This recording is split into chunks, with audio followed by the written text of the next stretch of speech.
অবশেষে নিয়ে আসলাম কাঁচামরিচ, টমেটো, শসা। এখন ধোয়া চলতেছে, মুড়ি বানানোর জন্য প্রস্তুতি নেওয়া হইতেছে। অবশেষে এখানে নিয়ে নিলাম টমেটো, শসা, পেঁয়াজ, কাঁচামরিচ, আদা, রসুন সব কিছু আজকে জালমুড়িতে দেওয়া হবে, পার্টি হবে আজকে।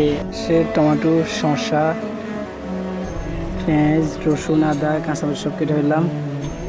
অবশেষে কেটে ফেললাম পেঁয়াজ, আলুর চপ, বেগুনি, বুট, জিরাফি। অবশেষে সবগুলো মিক্স করে ফেললাম। এখন মাখা শুরু হচ্ছে, কিছুক্ষণ ভিতরে মুড়ি দেওয়া হবে।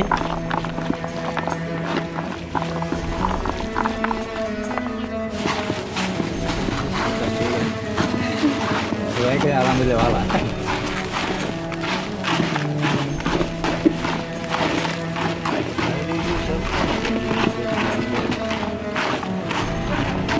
দুশো আছে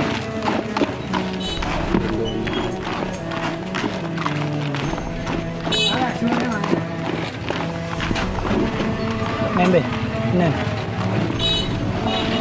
বলবেন